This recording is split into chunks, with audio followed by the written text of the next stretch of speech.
नमस्कार, बहुत बहुत स्वागत है आपका। मैं हूं आपके साथ ऋतु ज्ञानवानी। आप देख रहे हैं न्यूज़ 18 का डिजिटल प्लेटफॉर्म। ईरान में चले 16 दिन के बवाल के बाद अमेरिका ने लगभग तय ही कर लिया था कि वो हमला करने वाला है। तभी उसने कदम पीछे खींच लिए।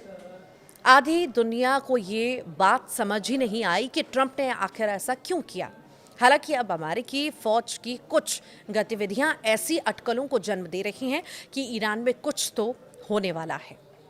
मध्य पूर्व में बढ़ते तनाव के बीच डिएगो गार्सिया स्थित अमेरिकी सैन्य अड्डे पर असामान्य हलचल देखी जा रही है। ओपन सोर्स इंटेलिजेंस सोर्सेस के मुताबिक अमेरिका तेजी से युद्ध विमान, ईंधन भरने वाले एयरक्राफ्ट और नौसैनिक पोत इस क्षेत्र की ओर भेज रहा है। इससे ये सवाल उठने लगा है कि क्या अमेरिका ईरान के खिलाफ किसी ऐसी गुप्त कार्रवाई की योजना बना रहा है जैसी उसने वेनेजुएला में की थी।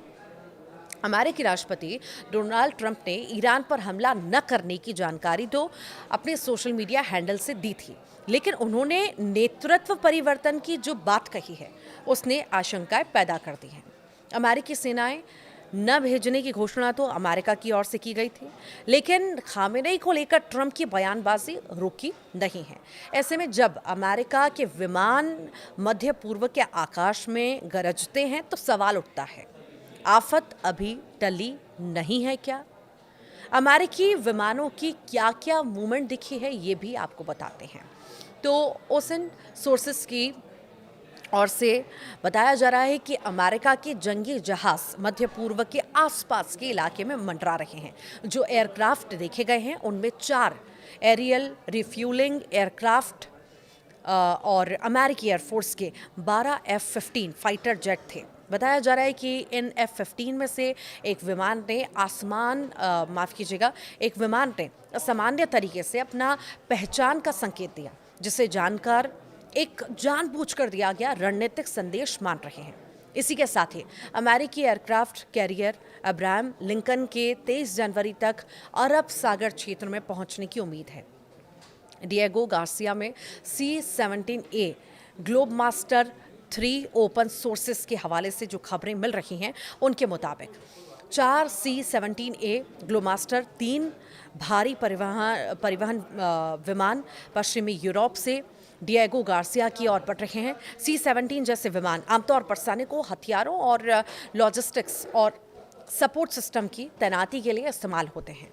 रणनीतिक रूप से डिएगो गार्सिया की अहमियत इसीलिए बढ़ जाती है क्योंकि ये हिंद महासागर के बीच में मौजूद वो आइलैंड है जहां से ईरान के भीतर स्थित लक्ष्यों पर रणनीतिक बमवर्षक अभियानों की ऑपरेशनल रेंज में आता है। यही वजह है कि यहाँ पर होने वाली किसी भी बड़ी तैनाती को हल्के में नहीं लिया जाता।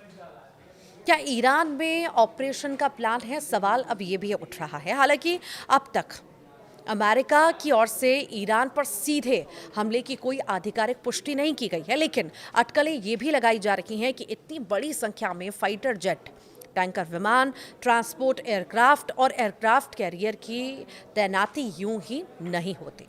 उस पर भी अमेरिकी विमान ने जानबूझकर अपने सिग्नल को ऑन किया है। हालांकि हो ये भी सकता है कि अमेरिका इसके जरिए सिर्फ ईरान पर दबाव बनाना चाहता हो या फिर वो सीमित सैन्य कार्रवाई की ताक में हो।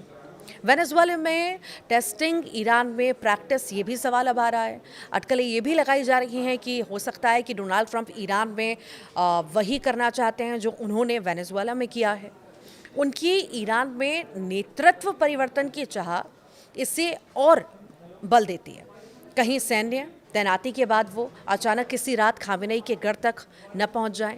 हालांकि इतना आसान नहीं होगा क्योंकि ईरान की सेना ने भी पूरी तरह से तैयारी कर ली है, वो खामेनेई के साथ है। अगर ऐसा होता है तो ये देश 15 दिनों के हिंसक आंदोलन को दबा न पाता।